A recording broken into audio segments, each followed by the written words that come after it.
Auto-aiming characters have always been a hot topic in hero shooters. Some say they lower the skill ceiling, while others argue they provide accessibility and strategic depth. So where does Marvel Rivals stand on this? Are auto-aiming characters a problem in competitive play? As someone who's spent over 100 hours on Cloak and Dagger, climbing to Grandmaster almost exclusively with her, I've had my fair share of experiences with auto-aim mechanics. But recently, I started to rethink their impact. Had I been relying on them too much? Could these characters be hurting the game's balance in the long run? Today, I want to break down a few key auto-aiming heroes, analyze their competitive viability, and discuss whether they're healthy for the game. Before we dive in, if you're enjoying my content, consider dropping a like and subscribing. It really helps me out and lets me know you want more videos like this. Also, this is meant to be a discussion, not a rant. If you disagree with anything, let me know down in the comments. I try my best to respond to as many as possible. Now let's get into it. The first character we're going to talk about today is probably the most controversial, Raccoon. With some of the most consistent heals and an ability to revive a fallen teammate, what makes him so disliked? Well, first, his ultimate is quite unique when it comes to supports. Most provide healing that ensures survivability, but Rocket gives a 40% damage boost instead. In my opinion, this is very strong and can turn the tide of a fight, but most players would rather have the healing.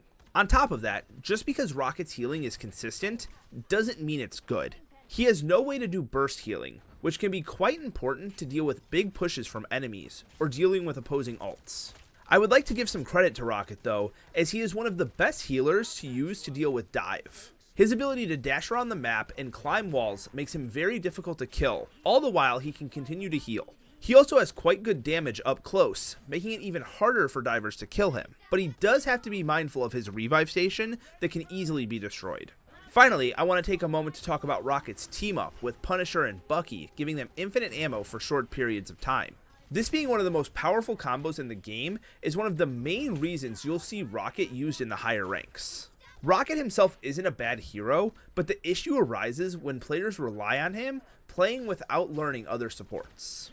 Sticking with support characters, I'd like to talk about Cloak and Dagger next.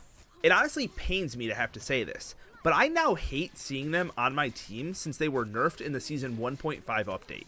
Losing the ability to stack their ultimate layers on top of each other made them a lot less viable compared to others like Luna and Invisible Woman. Dagger's main attack locks onto the target, doing splash healing upon contact. Similarly to Rocket, this main form of healing is quite slow, but with the splash healing on top of her other abilities that can increase the healing rate overall, make her a bit more reliable. Even though her ultimate did get nerfed, it can still cover quite a big area, or can be used to make space, keeping the team alive in tight situations. Cloak's main attack also auto-targets the nearest enemy in range, and does damage over time.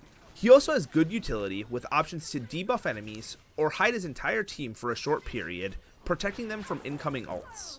This character does take a bit more skill to use, and timing is way more important compared to Rocket. All in all, I believe Cloak and Dagger are perfectly fine, but similarly, players shouldn't rely on them as a crutch, especially in higher ranks where it runs the risk of being banned. Taking a look at our first duelist, we have Scarlet Witch, who is probably the most underwhelming character we're going to talk about today. Her main fire works exactly the same as Cloak's, just doing more damage. She also has a secondary fire that deals massive burst damage, but it requires precise aim, unlike her main attack. There's two ways to play Scarlet Witch.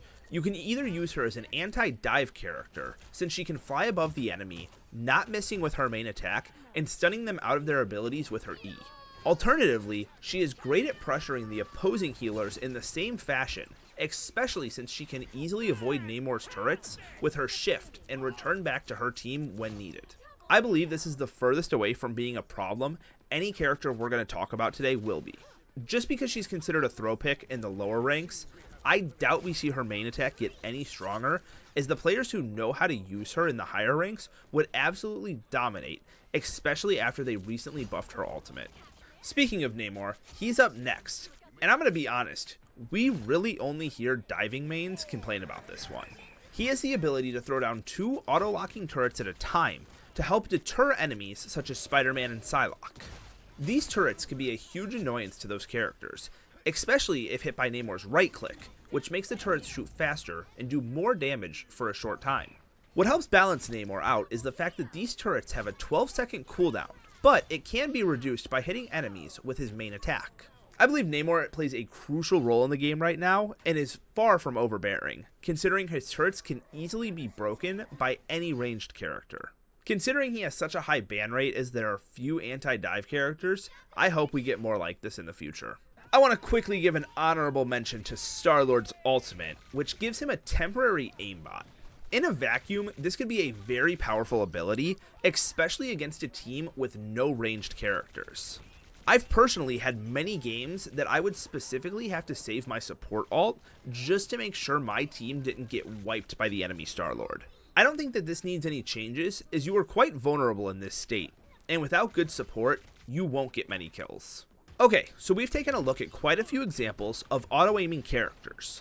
But now, let's do the opposite and look at some heroes that you have to have excellent aim to use effectively. The first character I feel most people would think of first is Hawkeye, considering he can kill squishy characters in a single headshot. This can absolutely turn the tide of a fight, especially if he is able to take down a healer. I've even seen some really good players who were able to headshot Luna or Cloak out of their ultimates. On top of that, he is able to shred through tanks since he doesn't need to reload and can shoot arrows rather quickly. Hela is similar, as her main attack does huge damage with no real drop off in range. She also has the ability to do strong burst damage with her secondary attack and can stun enemies with her E, making her job even easier. These are definitely high risk heroes, but learning to use them well can win you many games. To conclude, I don't personally think that there are any characters in this game that is unhealthy for competitive. As I mentioned when talking about Rocket, I think it comes down to players using these characters as a crutch. In my short time playing hero shooters, I've learned that being able to fill multiple roles and adjust on the fly is super important to the success of the team. I hope this video has at least opened one person's eyes to this and they decide to start trying to learn more roles in heroes. Alright, once again, if you enjoyed, be sure to drop a like and consider subscribing, and let me know down in the comments what your thoughts on auto-aiming characters are, and check out the description where I have my Discord linked. We are looking for more people to join, have people to play with, so we can do some different events and things like that. That's about all I got. Peace.